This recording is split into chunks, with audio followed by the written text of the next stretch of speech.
Audio Jungle.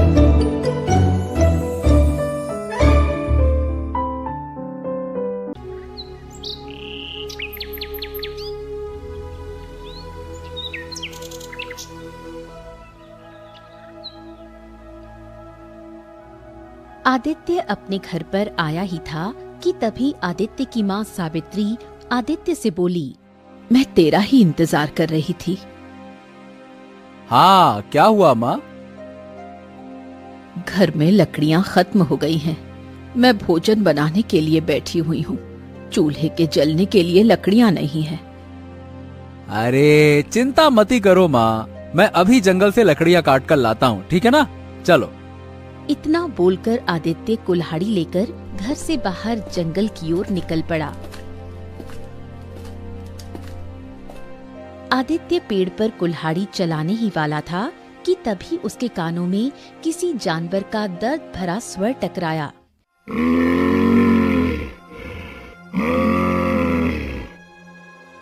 बाप रे, ऐसा लगता है कि यहाँ आसपास कोई घायल जानवर हो। इतना बोलकर आदित्य आसपास नजर दौड़ाने लगा। तभी आदित्य की नजर झाड़ियों में फंसे हुए एक शेर पर पड़ी। अरे बाप रे बाप, ये तो एक शेर है। लगता है, हाँ समझ गया। इसका पैर कटीली झाड़ियों में फंस गया है। क्या मुझे इसकी मदद करनी चाहिए? कहीं ऐसा ना हो कि मैं इसकी मदद करूं और ये उल्टा मुझे ही खा जाए। है तो आखिरकार शेर ही। इतना बोलकर आदित्य फिर से पेड़ पर कुल्हाड़ी चलाने ही वाला था कि तभी शेर फिर से कराहने लगा।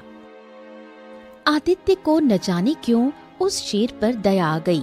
आदित्य धीरे धीरे कदमों से उस शेर के पास चला गया और डरते हुए शेर की ओर देखकर बोला, देखो, मैं जानता हूं कि तुम शेर हो। देखो, मैं इंसानियत के नाते मैं तुम्हारी मदद कर रहा हूं। कहीं ऐसा ना हो कि जब तुम इस कटीली झाड़ी से आजाद हो जाओ तो मुझ पर ही हमला कर बैठो, ठीक है ना? ध्यान से। इतना बोलकर आदित्य ने उस शेर के आसपास से कंटीली झाड़ियों को हटा दिया और पैर से उसका कांटा निकाल दिया।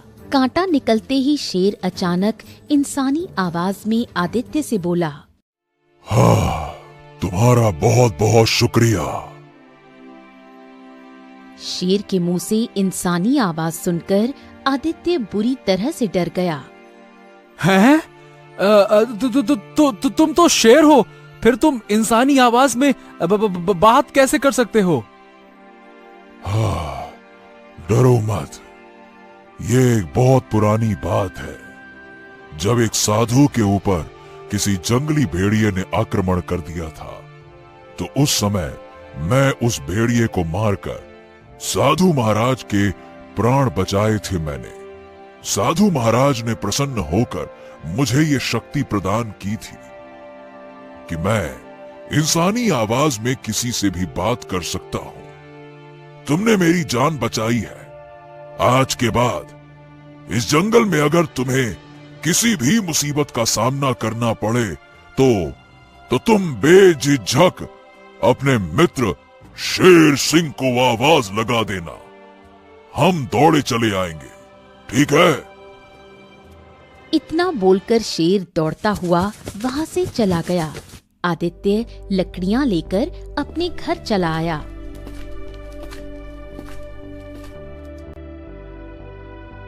आदित्य की माँ सावित्री आदित्य से बोली, तुझे आने में इतनी देर कैसे हो गई? पहले तो बहुत जल्दी आ जाता था। अरे कुछ नहीं माँ, कुछ देर वृक्ष के नीचे थोड़ा आराम करने बैठ गया था, इसी वजह से देर हो गई। आदित्य की बात सुनकर उसकी माँ मुस्कुराते हुए खाना बनाने लगी। कुछ देर बाद आदित्य गांव के तालाब के किनारे चला गया, जहां पर गांव की सबसे सुंदर लड़की चंपा उसका इंतजार कर रही थी। चंपा आदित्य की ओर देखकर बोली, आदित्य, मैं तुम्हारा कब से इंतजार कर रही हूँ। अरे माँ ने जंगल में लकड़ियां काटने के लिए भेज दिया था। और हाँ, जानती हो जंगल में क्या देखा मैंने? क्या देखा? आदित्य जंगल की सारी घटना चंपा को बताने लगा। पूरी घटना को सुनकर चंपा चौंकते हुए आदित्य से बोली, तुमने जो देखा वो वाकई अद्भुत है, लेकिन तुम इस बात की चर्चा गांव में किसी और से मत करना। अच्छा सुनो, अब तुम मुझे ये बताओ कि तुम अपनी माँ को मेरे पिता के पास कब भेज रहे हो? अरे चंपा, तुम तो जानती हो कि मैं तुमसे बहुत प्रेम करता हूँ, लेकिन तुम्हारे पिता गांव में सबसे धनवान व्यक्ति हैं। मुझे डर है कि कहीं वो विवाह से इनकार ना कर दें। तुम सबसे पहले अपनी माँ को मेरे घर पर तो भेजो, उसके बाद मैं अपने पिता से बात कर लूंगी। मैं उनको बोल दूंगी कि मैं तुमसे प्रेम करती हूँ और तुमसे ही विवाह करूंगी। मेरी बात ध्यान से सुनो। तुम अच्छी तरह से जानते हो कि मुखिया जी अब अपने बेटे रतन का विवाह मुझसे करना चाहते हैं। मैं चाहती हूँ कि इससे पहले मुखिया मेरे पिता से बात करे, तुम अपनी माँ को मेरे पिता के पास भेज दो।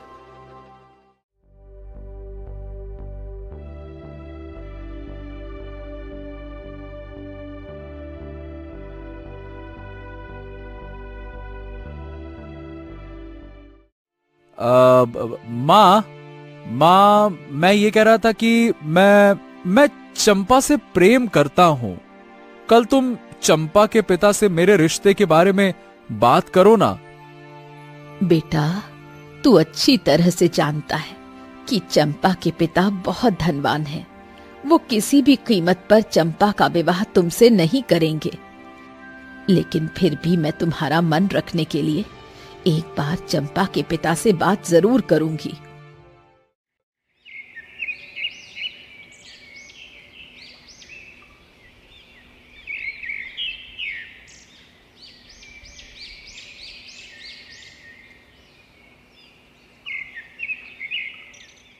अगले दिन सावित्री चंपा के घर में पहुंच गई। सावित्री को अपने घर पर देखकर चंपा का पिता बुरी तरह से चौंकता हुआ बोला, सावित्री, ये तुम मेरे घर पर क्या कर रही हो? क्या बात है? क्या हो गया? चंपा और मेरा बेटा आदित्य एक दूसरे से प्रेम करते हैं। मैं चाहती हूँ कि चंपा और आदित्य का विवाह हो जाए। हाँ, देखो सावित्री, मुझे अपनी बेटी का विवाह तुम्हारे बेटे आदित्य से करने में कोई समस्या नहीं है, परंतु तुम्हारा बेटा करता क्या है? ना उसके पास धन है और ना खेती। सोचो, अगर तुम मेरी जगह होती तो तुम क्या करती? बोलो। चंपा के पिता की बात सुनकर सावित्री चुप हो गई, क्योंकि चंपा के पिता ने जो भी कहा था सच कहा था। देखो सावित्री, कुछ देर पहले गांव के मुखिया जी भी अपने बेटे का रिश्ता लेकर मेरे पास आए थे। मुखिया जी के बेटे के पास ढेर सारी जमीन है। अब मेरी बेटी जहां सुखी रहेगी, मैं उसका विवाह वहीं करूंगा ना। तभी चंपा वहां पहुंच गई और अपने पिता से बोली, पिताजी, मैं आदित्य के साथ विवाह करके सुखी रहूंगी। बकवास बंद करो चंपा। अरे तुम किसके साथ सुखी रहोगी, किसके साथ नहीं, यह मैं बहुत अच्छी तरह से जानता हूँ। दुनिया मैंने देखी है कि तुमने। बोलो, तुम अभी बच्ची हो, तुम नहीं समझोगी। जाओ, अपने कमरे में जाओ। चंपा चुपचाप अपने कमरे में चली गई। सावित्री मुंह लटकाकर अपने घर चली गई। अपनी माँ का लटका हुआ मुंह देखकर आदित्य सब कुछ समझ गया। लगता है चंपा के पिता ने रिश्ते से इनकार कर दिया, है ना माँ? मैंने तुमसे पहले ही कहा था और मुझे उनका जवाब भी पहले से ही पता था। मैं तो बस तुम्हारा मन रखने के लिए वहां पर चली गई थी। वैसे चंपा के पिता ने कुछ गलत नहीं कहा। हर पिता चाहता है कि उसकी पुत्री का विवाह किसी धनवान खानदान में हो, और ना तो मेरे पास खेती है बेटा, और ना धन है। अपनी माँ की बात सुनकर आदित्य उदास हो गया। अगले दिन आदित्य उदास होकर जंगल में एक तालाब के किनारे बैठ गया। तभी आदित्य के कानों में शेर का गुर्राहट भरा स्वर टकराया।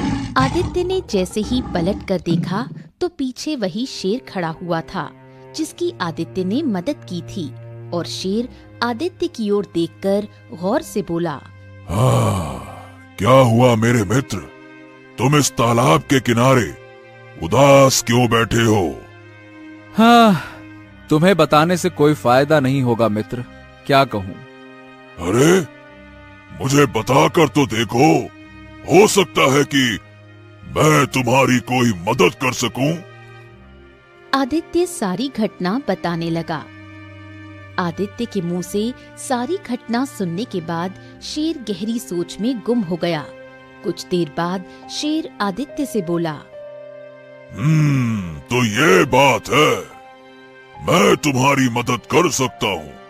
मैं इस जंगल का वो ठिकाना जानता हूँ जहाँ पर किसी पुराने राजा का खजाना गड़ा हुआ है, परंतु अगर मैं तुम्हें उसके बारे में बताऊंगा तो मुझे अपनी शक्ति से हाथ धोना पड़ेगा, क्योंकि शक्ति देने से पहले साधु महाराज ने मुझसे कहा था कि तुम इंसानों के मामले में दखल नहीं दोगे, तुम जंगल के रहस्य किसी इंसान को नहीं बताओगे। ओह, कोई बात नहीं। मैं नहीं चाहता कि मेरी मदद करने की वजह से तुम्हारी शक्ति मुझसे छिन जाए, क्योंकि तुम्हारी शक्ति मुझसे छिन जाएगी तो फिर हम कभी बात नहीं कर पाएंगे मित्र।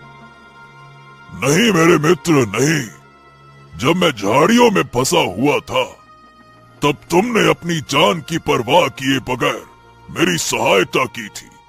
मैं भी अपनी शक्ति की परवाह किए बगैर तुम्हारी मदद करूंगा। चलो, मेरे साथ चलो। ये क्या कह रहे हो तुम? अगर ऐसा हुआ तो तुम्हारे बोलने की शक्ति चली जाएगी। ऐसा मत करो मित्र। मुझे उससे कोई फर्क नहीं पड़ता, लेकिन हमारी मित्रता बरकरार रहेगी, याद रखना। अब चलो। इतना बोलकर शेर सिंह आदित्य को जंगल के अंदर ले गया।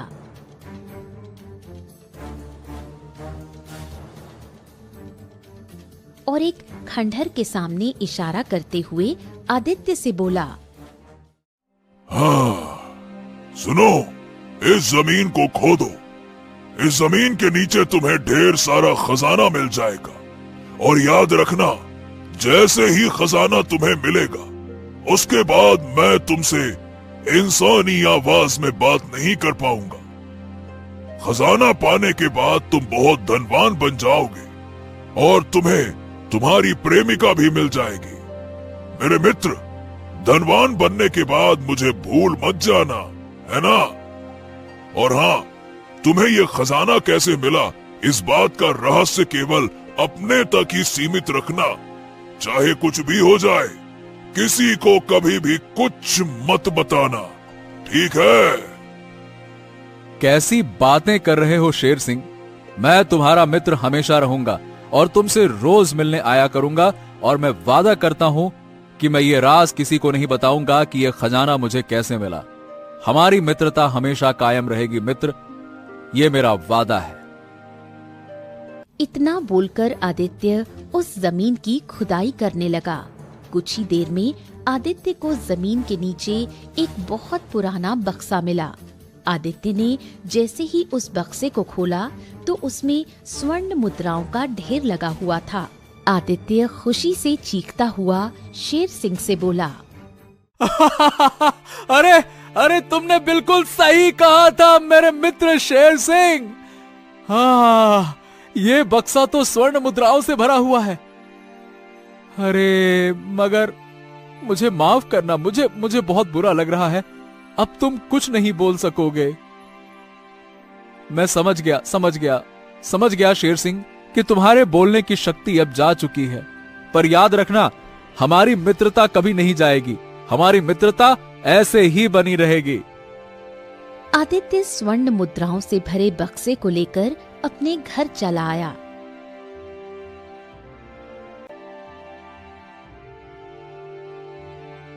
इतनी ढेर सारी स्वर्ण मुद्राएं देखकर उसकी माँ चौंकते हुए बोली, इतनी ढेर सारी मुद्राएं तुझे कहाँ से मिली? कहीं तुमने चोरी तो नहीं की? अरे नहीं माँ, बस समझ लो कि किस्मत ने मेरा साथ दिया। इसके आगे मैं कुछ नहीं बता सकता। और तुम जानती हो कि तुम्हारा बेटा कभी कोई गलत काम नहीं कर सकता, तो बस समझो कि भगवान ने दे दिया है। आदित्य की बात सुनकर सावित्री मुस्कुराने लगी।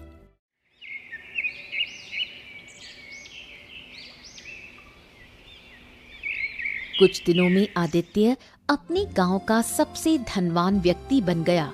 आदित्य के पास अब आलीशान हवेली थी, बहुत सारी खेती थी और खेत में काम करने वाले बहुत सारे मजदूर और किसान थे।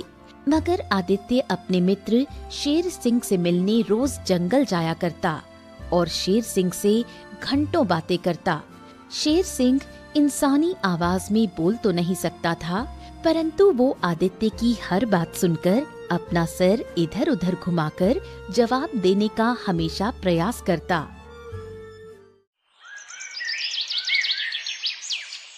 कुछ दिन बाद आदित्य ने अपनी माँ सावित्री को चंपा के घर दोबारा भेजा।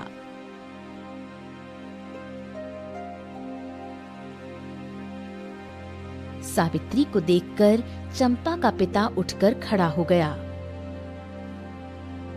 अरे वाह वाह वाह वाह वाह वाह, मेरे तो भाग्य खुल गए सावित्री बहन, जो आप मेरे घर में पधारी हैं। मैं आपके ही पास आने वाला था और मैंने फैसला कर लिया है कि अब मैं अपनी बेटी का विवाह मुखिया के बेटे रतन सिंह से नहीं करूंगा, बल्कि तुम्हारे पुत्र आदित्य से करूंगा। ये सुनकर सावित्री मुस्कुराने लगी।